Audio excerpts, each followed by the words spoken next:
Sa ngalan ng Ama at ng Anak at ng Espiritu Santo, Amen. ang pagpapala ng ating Panginoong Jesucristo, ang pag-ibig ng Diyos Ama, at ang pakipagkaisa ng Espiritu Santo, naway sumainiyong lahat. At sumayo rin. Mga kapatid, sa sandali ng katahimikan, ating isipin at pagsisihan ang ating nagawang kasalanan upang tayo'y maging marapat gumanap sa banal na pagdiriwang. Tayo pong lahat, inaamin ko sa makapangyarihang Diyos At sa inyong mga kapatid, na lubha akong nagkasala sa isip, salita at sa gawa, at sa aking pagkukulang. Kaya isinasamo ko sa mahal na Birheng Maria, sa lahat ng mga anghel at mga banal, at sa inyong mga kapatid, na ako'y ipanalangin sa Panginoon ating Diyos. Kaawaan tayo ng makapangyarihang Diyos, patawarin tayo sa ating mga kasalanan at patnubayan tayo sa buhay na walang hanggan. Amen. Panginoon, kaawaan mo kami. Panginoon, kaawaan mo kami. Kristo, kaawaan mo kami. Kristo, kaawaan mo kami. Panginoon, kaawaan mo kami. Panginoon, kaawaan mo kami. Manalangin tayo. Ama naming makapangyarihan, niloob mo ang iyong anak ay mabayubay sa krus para sa aming lahat, upang ang paniniil ng kalaban ay kaniyang mabigyang wakas. Ipagkaloob mong amin nawang makamtan ang pagpapalang kaloob ng muli niyang pagkabuhay bilang tagapamagitan kasama ng Espiritu Santo magpa sa walang hanggan. Amen. Magsiupo muna ang lahat.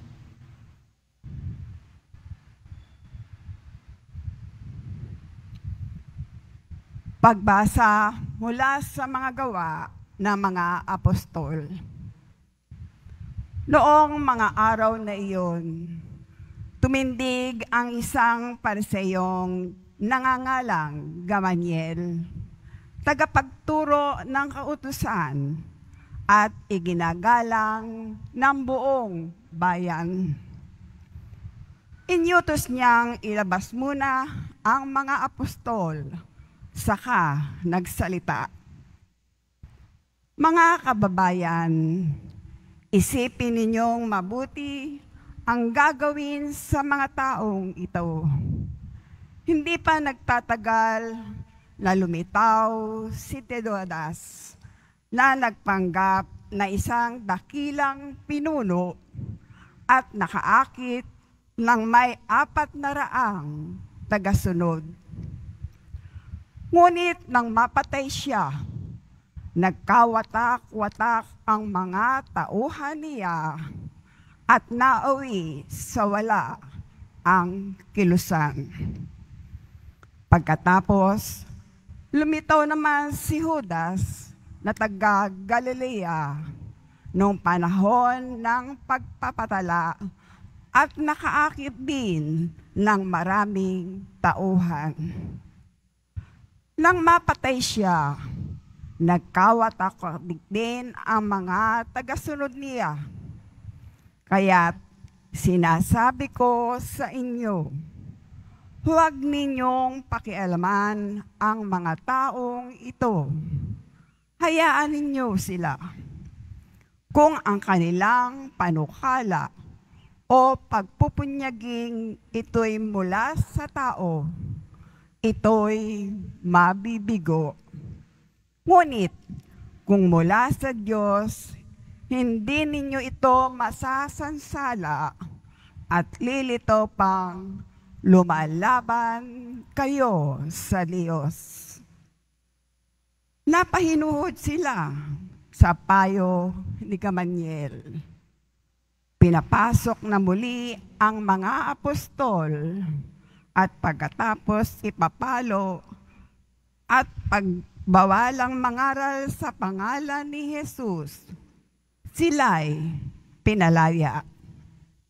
Galak na galak nang umalis ang mga apostol sa harap ng Sanhedrin, sapagkat minarapat ng Diyos na sila'y malagay sa kahihiyan alang-alang sa pangalan ni Jesus.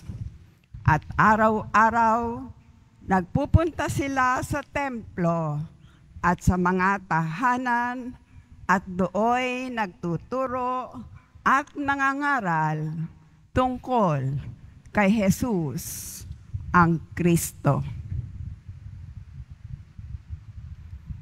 Ang salita ng Diyos. Salamat sa Diyos.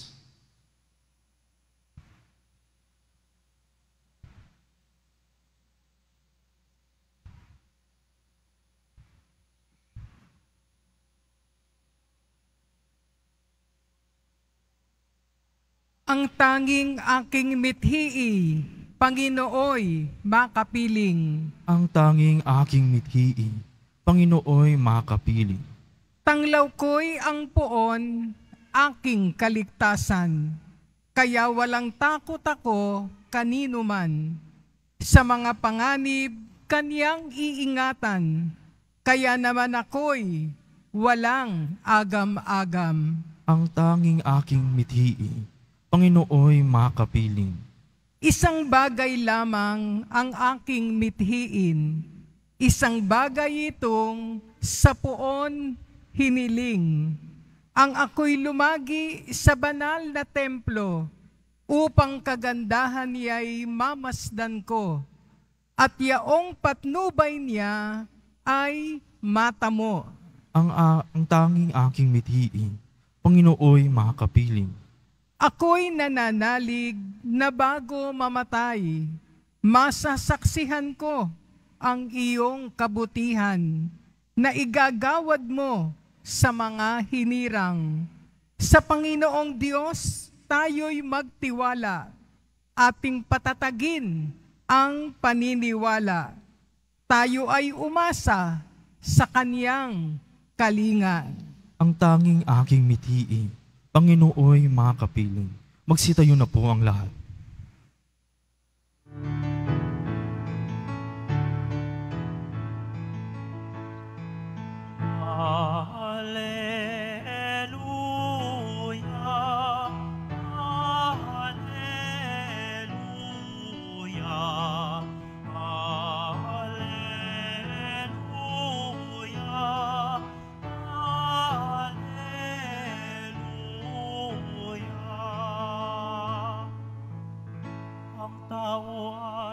nabubuhay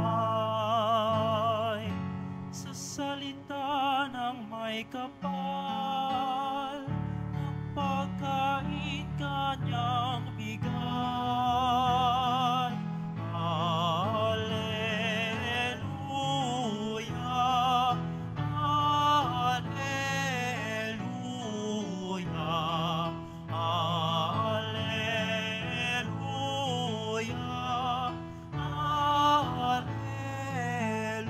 Alleluia, Sumainyo ang Panginoon. At sumayo rin. Ang mabuting balita ng Panginoon ayon kay San Juan. Papuri sa iyo, Panginoon. Noong panahong iyon, tumawid si Jesus sa ibayo ng lawa ng Galilea na tinatawag ding lawa ng Tiberias. Sinundan siya ng mga napakaraming tao sapagkat nakita nila ang mga kababalaghang ginawa niya sa pagpapagaling sa mga may sakit. Pumahon si Jesus sa burol kasama ang kanyang mga alagad at naupo roon. Malapit na noon ang pista ng Paskwa ng mga Hudyo. Tumanaw si Jesus at nakita niyang dumarating ang napakaraming tao.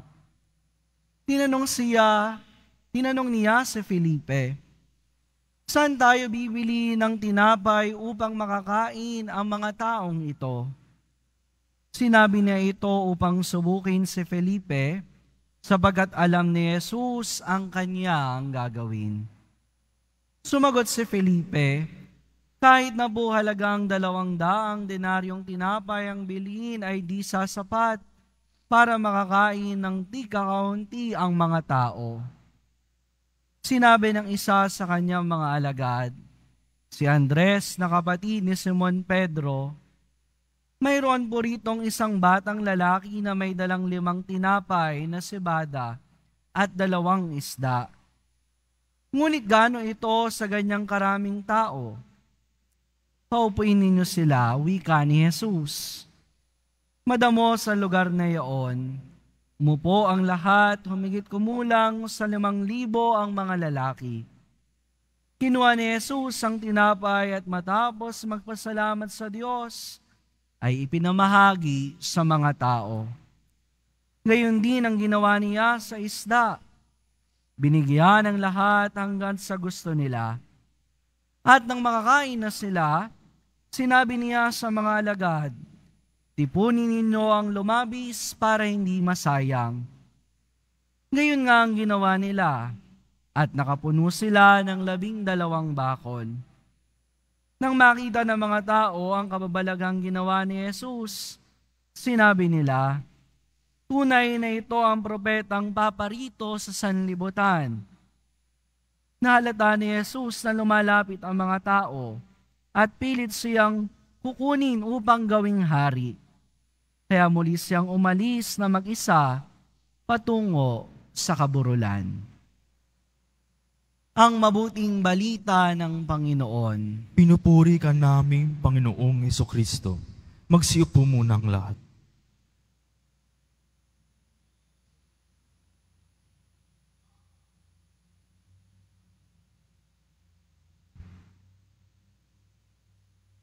Sa ngalan po ng aking mga kasamang pari sa altar, si Father Mardy at saka si Father Jobari, na mula sa St. Polycarp Parish sa Cabuyao, Laguna, Diocese ng San Pablo, Laguna. Magandang umaga po sa inyong lahat. Atin pong purihin at dakilain ang ating Poong Jesus Nazareno.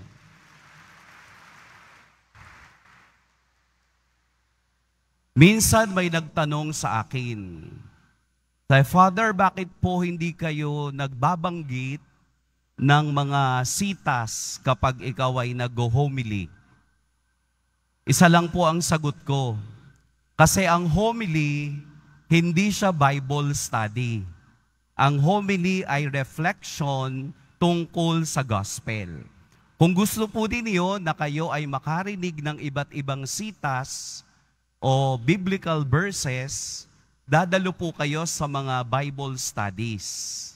So para maunawaan natin ang Ebanghelyo ngayon, Bible study muna tayo. Ganito po yun.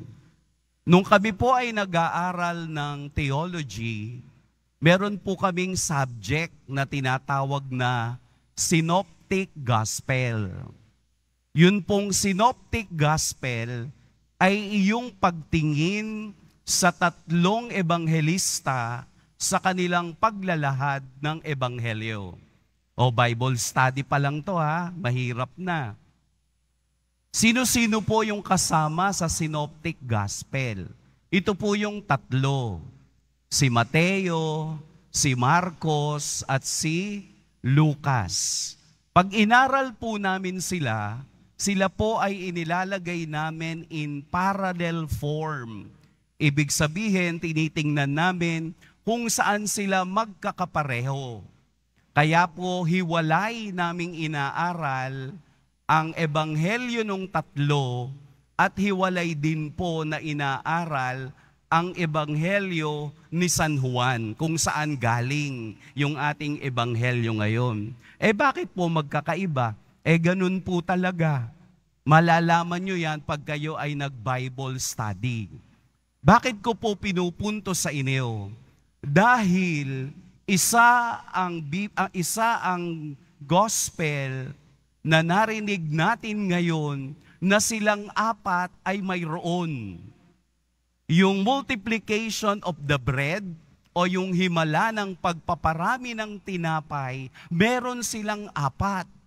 Hindi lang yung 3.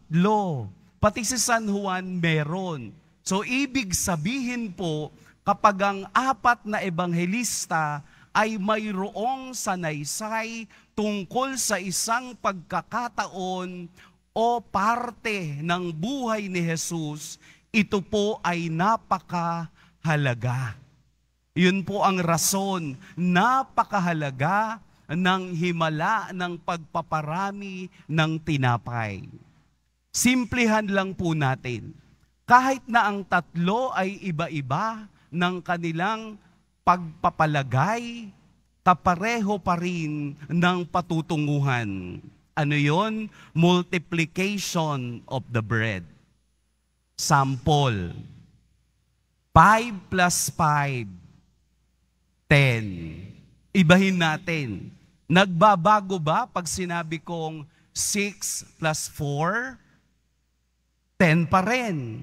O kaya 7 plus 3, 10 pa rin. Ibig sabihin, kahit na ang katotohanan ng Ebanghelyo ay nagpapakita ng himala ng Diyos, doon pa rin patungo sa kalwalhatian at kapangyarihan ng ating Poong Jesus Nazareno. Lahat po tayo na naririto ay may iisang patutunguhan, ang dambana ng ating Poong Jesus Nazareno. Hindi tayo pare-pareho ng ginamit papunta dito. Mayroong iba, siguro may sasakyan. Tama po? Yung iba sumakay ng LRT. Yung iba nagbisikleta. O kaya naman yung iba lumipad. Ganun pa man, isa lang ang ating pinatunguhan. Ang maupo, makinig, sumamba at makiisa para sa kalwalhatian ng ating Poong Jesus Nazareno. Marami po tayong pwedeng pag-usapan sa Ebanghelyo ngayon. Napakaraming parte ang pwede nating paghimay-himayin. Pero gusto ko lamang pong ibahagi sa inyo, yun bang parang center of attraction ng gospel? Sino at ano? Yung bata. Yung batang may dalang 5 tinapay at 2 isda. Ibig sabihin, yung bata lang ang nagpakita na meron siyang dala.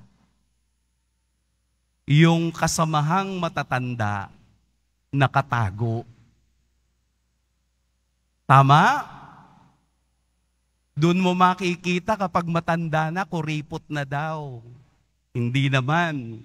Itong pagpapakita ng himala ng ating Poong Jesus Nazareno ay isang himalang atin ding nararanasan tuwing tayo'y nakikiisa sa banal na misa.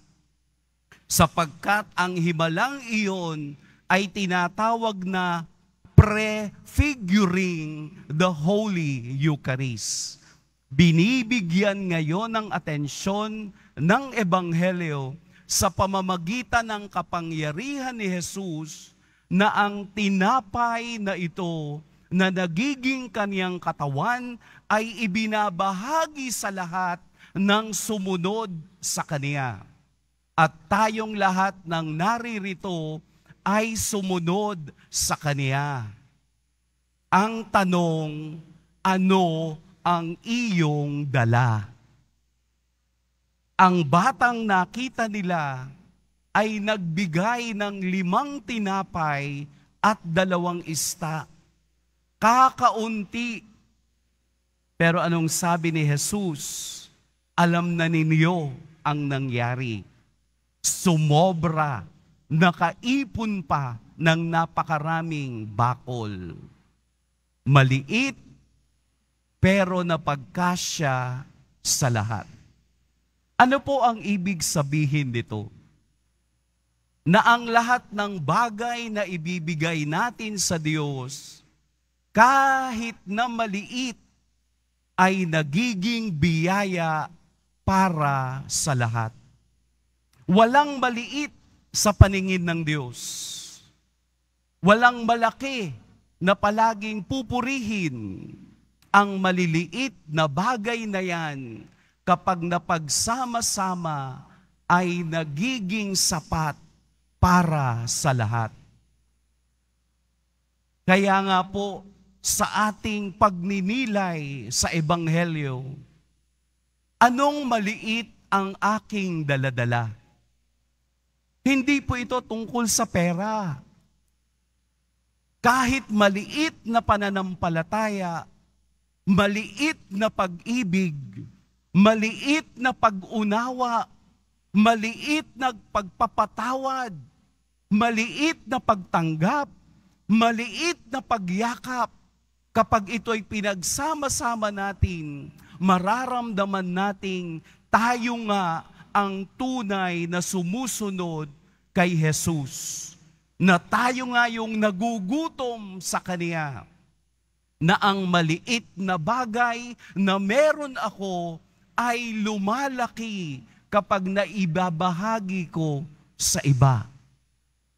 Kung ang lahat ay may maliit na pagpapasensya, matatapos natin ang lahat ng bagay. Kung ang lahat ay may pag-ibig na maliit, mapaparamdam pa rin natin ang pag-ibig na yan dahil love begets love. Ang bagay na maliit ay nanganganak ng maliit at lumalaki upang ito'y maramdaman ng lahat. Kaya tayong lahat, sa pamamagitan ng kaniyang himala sa banal na Eucharistia, ay magbibigay ng maliit na meron tayo dahil ito'y pagpapalain ng Diyos sa katapusan. Yung maliit na donasyon na inyong binibigay, kapag pinagsasama-sama, nakakapagpakain po tayo ng halos 500 walang makain. Yung mga isa-isang kilong bigas na inyong ibinibigay, nagbibigay po ito ng kabusugan sa mga nagugutom sa loob ng isang buwan.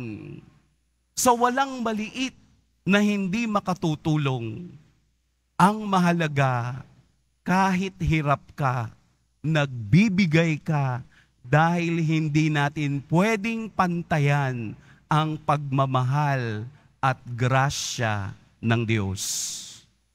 Sapagkat ang batang maliit na to ay tayo ring lahat. Kapag tayo ay nagmamaliit sa iba, doon nasisira ang ating koneksyon sa Diyos. Kaya hindi natin pwedeng sabihin, ang liit naman ng bigay mo. Sa Diyos, ang maliit na yan, pero galing sa puso, ay mas malaki pa kesa sa malaking ayaw magbigay.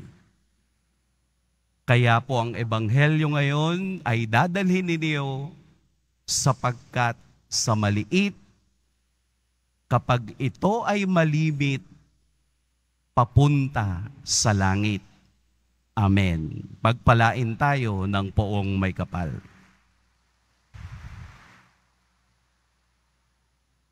Magsitayo na po ang lahat. Minamahal kong mga kapatid, sa himala ng pagpapakain ng 5,000 tao, ipinakikita sa atin ng ating Panginoon na ibibigay ng Ama ang lahat ng ating mga pangangailangan. Hilingin natin sa Kanya ang lahat ng mabubuting bagay na maipagkakaloob niya sa atin. Panginoon, bigyan mo kami ng aming kakanin araw-araw. Panginoon, bigyan mo kami ng aming kakanin araw-araw.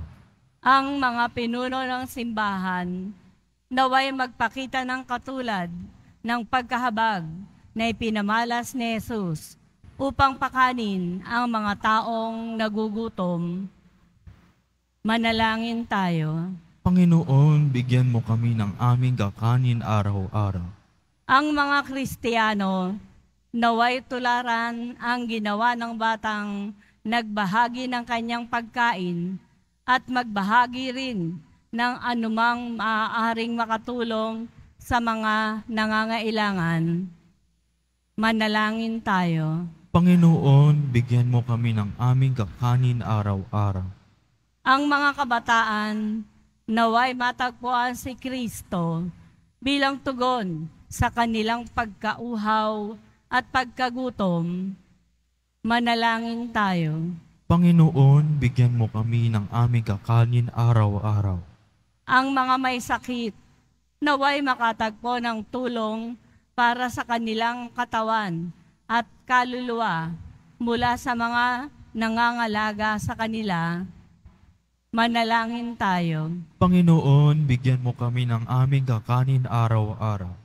Ang mga yumaong mahal natin sa buhay, naway makasalo sa walang hanggang piging sa kaharian ng Diyos.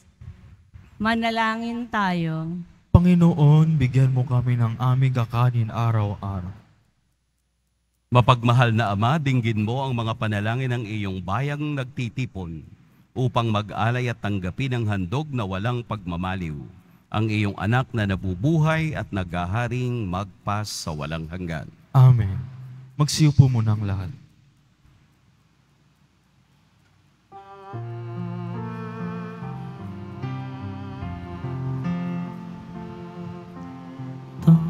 Tanggapin mo, O Panginoon, ang alay ng bayan, nagdiriwang, puringan mo bigay, ang alak at tinapay, handog ng pagkabuhay. Tanggapin mo, O Panginoon, ang alay ng bayan, nagdiriwang, puhunan mo bigay, ang alak at tinapay, handog na pagkabuhay. Magsitayo na po ang lahat. Madalangin kayo mga kapatid upang ang paghahain natin ay kalugdan ng Diyos amang makapangyarihan. Tanggapin nawa ng Panginoon itong paghahain sa inyong mga kamay, sa kapurihan niya at karangalan, sa ating kapakinabangan at sa buong sambayan niyang banal. Ama naming lumikha, tanggapin mo at kalugdan ang mga alay ng iyong angkan, upang sa tulong ng iyong paglingap at pagsubaybay, ang bigay mo sa aming puhunan ay hindi masayang, kundi tumubo pa ng mga kaloob mong walang katapusan, sa pamamagitan ni Hesukristo, kasama ng Espiritu Santo, magpas sa walang hanggan. Amen. Sumainyo ang Panginoon. At sumayo rin. Itaas sa Diyos ang inyong puso at diwa. Itinaasa namin sa Panginoon. Pasalamatan natin ang Panginoong ating Diyos. Marapat na siya ay pasalamatan. Ama naming makapangyarihan, tunay ngang marapat na ikaw ay aming pasalamatan. Lalo ngayong ipinagdiriwang ang paghahain ng Mesiyas, ang maamong tupa na tumubos sa aming lahat. Ang iyong anak na minamahal ay naghain ng sarili niyang buhay. Siya ang tupang maamong umako sa kaparusahan upang mapatawad ang kasalanan ng sanlibutan. Sa pagkamatay niya sa banal na krus, ang kamatayan namin ay kanyang nilupig. Sa pagkamatay niya bilang manunubos, pag-asa at pagkabuhay ay aming nakamit. Kaya kaisa na mga anghel na nagsisiawit ng papuri sa iyo, nang walang humpay sa kalangitan, kami nagbubunyi sa iyong kadakilaan.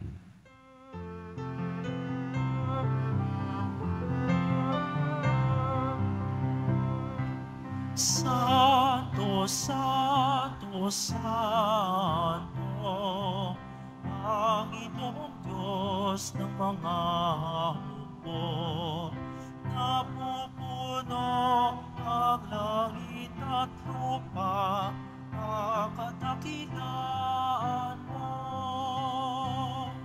Hosana, Hosana, sa kaitaasan, Hosana, Hosana, sa kaitaasan, pinagpala ng naparirito, sa ngalan ng Panginoon. Hosana, Hosana, sa kaitaasan, Hosana, Hosana, sa kaitaasan. Magsiluhod po ang lahat. Ama naming banal, ikaw ang bukal ng tanang kabanalan. Kaya't sa pamamagitan ng iyong Espiritu, gawin mong banal ang kaloob na ito upang para sa amin maging katawan at dugo ng aming Panginoong Heso Kristo. Bago niya pinagtiis ang kusang loob na maging handog, hinawakan niyang tinapay, pinasalamatan kaniya, pinaghati-hati niya iyon, iniabot sa kaniyang mga alagad at sinabi, "Tanggapin ninyong lahat ito at kanin, ito ang aking katawan na ihahandog para sa inyo."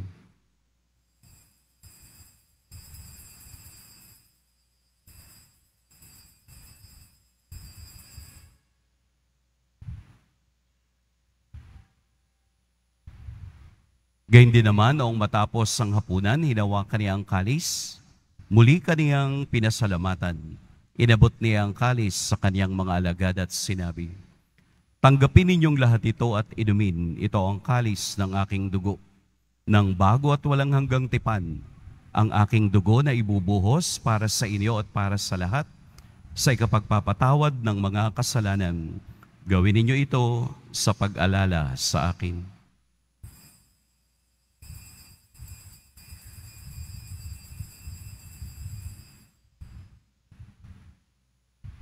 Magsitayo na po ang lahat. Ipagbunyi natin ang misteryo ng pananampalataya. Si Kristo'y namatay, si Kristo'y nabuhay, si Kristo'y babalik sa wakas ng panahon. Ama, ginagawa namin ngayon ang pag-alala sa pagkamatay at muling pagkabuhay ng iyong anak. Kaya't iniaalay namin sa iyo ang tinapay na nagbibigay buhay at ang kalis na nagkakaloob ng kaligtasan. Kami nagpapasalamat dahil kami iyong minarapat na tumayo sa harap mo para maglingkod sa iyo. Isinasamo namin kaming magsasalo-salo sa katawan at dugo ni Kristo ay mabuklod sa pagkakaisa sa pamamagitan ng Espiritu Santo. Ama, lingapin mo ang iyong simbahang laganap sa buong daigdig. Puspusin mo kami sa pag-ibig. Kaysa ni Francisco na aming Papa, at ni Jose na aming obispo at ng tanang kaparian. Alalahanin mo rin ang mga kapatid naming nahimlay nang may pag-asang sila'y muling mabubuhay, gayon din ang lahat ng mga pumanaw. Kaawaan mo sila at patuloyin sa iyong kaliwanagan. Kaawaan mo at pagindapatin kaming lahat na makasalo sa iyong buhay na walang wakas. Kaysa ng mahal na Birheng Maria, Ina ng Diyos, ng kabiyak ng puso niyang si San Jose, kaysa ng mga apostol, ni San Juan Bautista, at ng lahat ng mga banal na namuhay dito sa daigdig ng kalugod-lugod sa iyo, may pagdiwang nawa namin ng pagpupuri sa ikararangal mo sa pamamagitan ng iyong anak na aming Panginoong Hesu Kristo.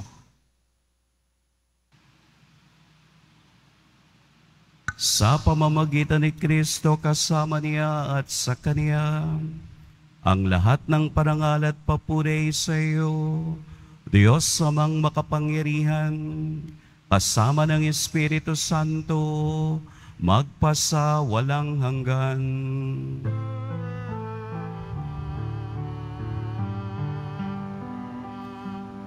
Amen, amen, amen.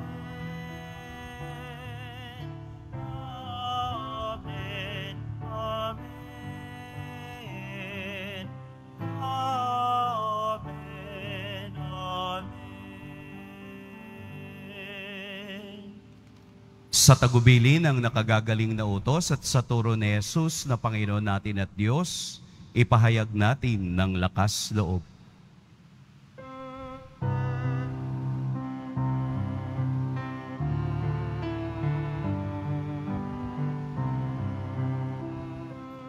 Ama namin, sumasalangit ka, sambahin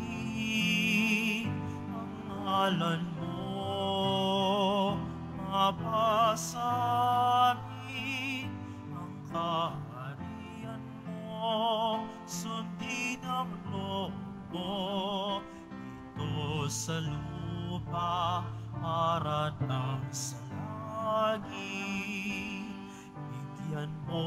kami ngayon ng aming kakanin sa araw-araw at patawarin mo kami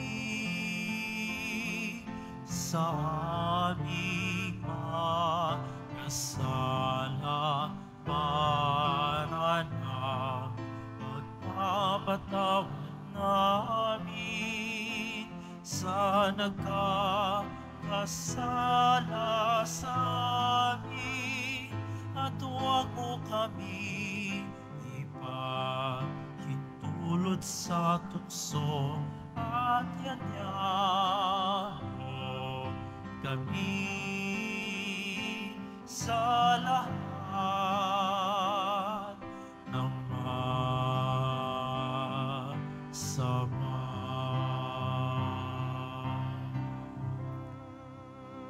Hinihiling namin kami iadya sa lahat ng masama, pagkalooban ng kapayapaan araw-araw, iligtas sa kasalanan at ilayo sa lahat ng kapahamakan, samantalang aming pinananabikan ang dakilang araw ng pagpapahayag ng tagapagligtas naming si Hesu Kristo. Sapagkat iyo ang kaharian at ang kapangyarihan at ang kapurihan, magpakailanman. Amen. Panginoong Hesu Kristo, sinabi mo sa iyo mga apostol, kapayapaan ang iniiwan ko sa inyo, ang aking kapayapaan ang ibinibigay ko sa inyo. Tunghayan mo ang aming pananampalataya at huwag ang aming pagkakasala. Pagkalooban mo kami ng kapayapaan at pagkakaisa ayon sa iyong kalooban, kasama ng Espiritu Santo, magpa sa walang hanggan. Amen. Ang kapayapaan ng Panginoon naway laging sumainyong lahat. At sumayo rin. Magbigayan kayo ng kapayapaan sa isa't isa. Kordero ng Diyos na nag-aalis ng mga kasalanan at sanlibutan, maawa ka sa amin. Kordero ng Diyos na nag-aalis ng mga kasalanan at sanlibutan, maawa ka sa amin. Kordero ng Diyos na nag-aalis ng mga kasalanan at sanlibutan, ipagaloob mo sa amin ang kapayapaan. Magsiluhod po ang lahat.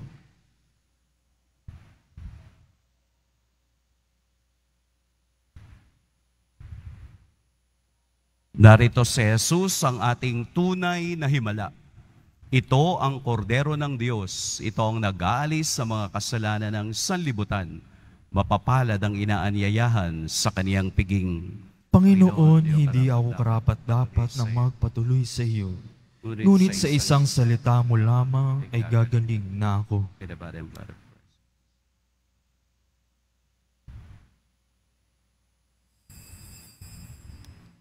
Para sa lahat ng tatanggap ng banal na komunyon, sasagot po tayo ng amin, pagkasabi ng pari o ng lay minister ng katawan ni Kristo, at isubo agad sa bibig bago umalis sa harapan ng pari o lay minister. Sumunod po tayo.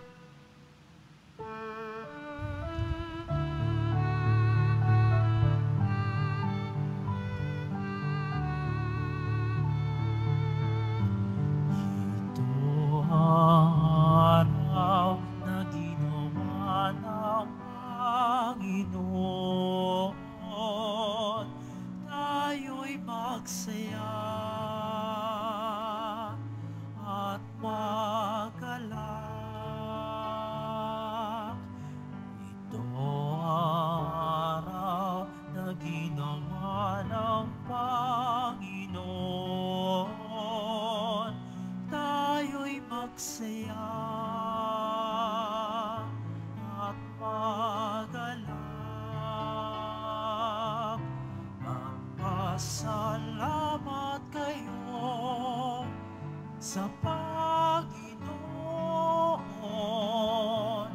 Butihin siya, kanyang gaway walang hanggan.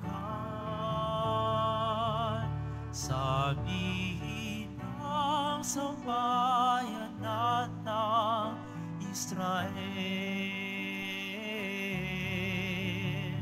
walang hanggan kanyang awa. Ito ang araw na ginawa ng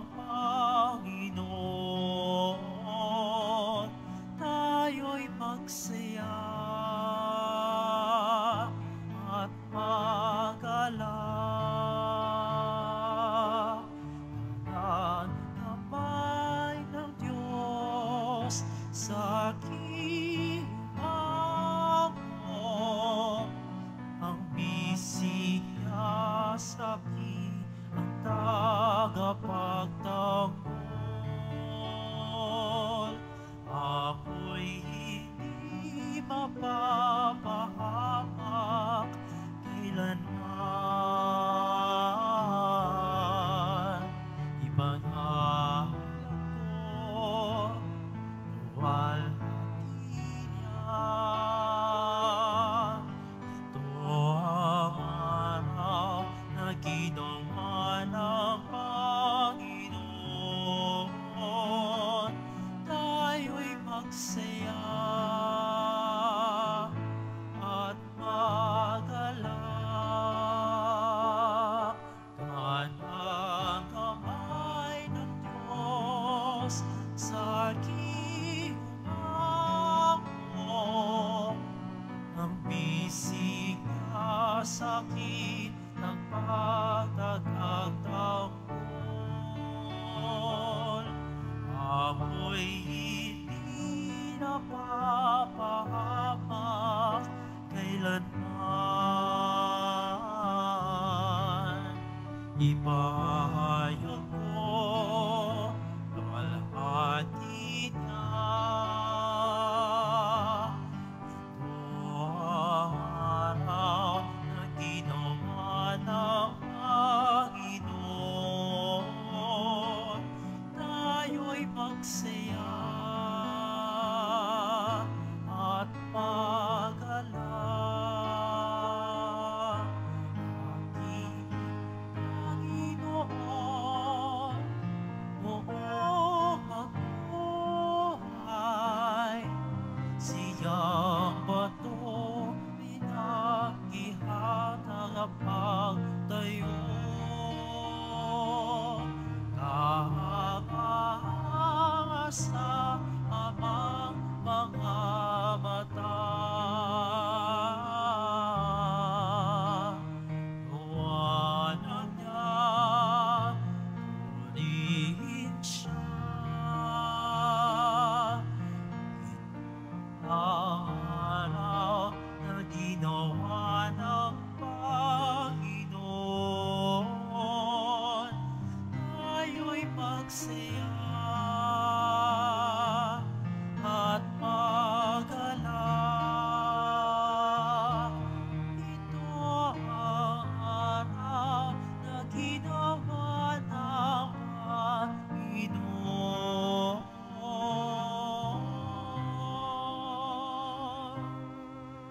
Tayo ay magsaya at magalak. Ito ang araw na ginawa ng Panginoon. Tayo'y magsaya at magalak. Ito ang araw na ginawa ng Panginoon.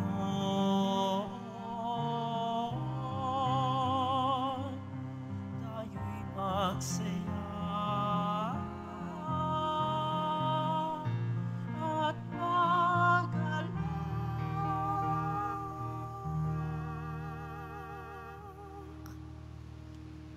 Mabibili pa rin po ang ating opisyal na imahe ni Jesus Nazareno. Ang mga ito po ay mabibili lamang sa ating parish finance office. Ang malilikom po na pondo ay gagamitin sa pagsasaayos ng ating Adoration Chapel at Baptistry. Maraming salamat po. Mga paalala sa mga nagsisimba. Pagkatapos ng misa, ay wiwisikan po ang lahat ng banal na tubig. Pinakikiusapan ang lahat na manatili lamang muna sa inyong mga lugar. Tanging ka sa Quezon Boulevard o sa Plaza San Juan lamang ang labasan ng lahat. Sumunod po tayo. Maraming salamat po sa inyong pagdalang at pagsimba sa Basilica Minor at Pambansang Dambana ni Jesus Nazareno. Magsitayo na po ang lahat. Manalangin tayo. Ama naming mapagmahal, ipagpatuloy mo ang iyong matapat na pagsubaybay sa iyong mga dinulutan ng kaligtasan upang ang mga ipinagpapakasakit na sagipi ng iyong anak ay makinabang sa pagkabuhay niyang nagbibigay galak.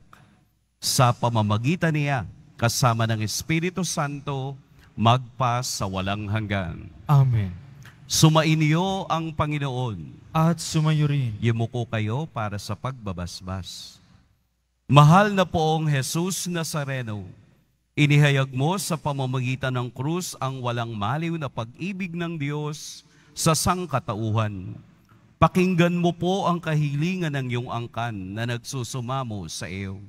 Makamtanawa nila ang iyong katugunan at tanggapin ang kasagutan na may utang na loob na tinatanaw. Basbasan din po ninyo ang mga daladala nilang mga imahen at dasalan. Sa pamamagitan ng bendisyon na ito, naway maalala nila ang mga pangako nila noon sa biniyag, na ikaw ang kanilang iibigin at paglilingkuran bilang Panginoon, magpas sa walang hanggan. Amen. Inaanyayahan ko din po ang aking mga kapatid na pari na bigyan din po kayo ng bendisyon sa pagsabay sa akin. At pagpalain kayo ng makapangyarihan at mapaghimalang Diyos, ang Ama at Anak at Espiritu Santo. Amen. Tapos na ang ating pagdiriwang, humayo kayong taglayang kapayapaan ng Poong Jesus Nazareno. Salamat sa Diyos.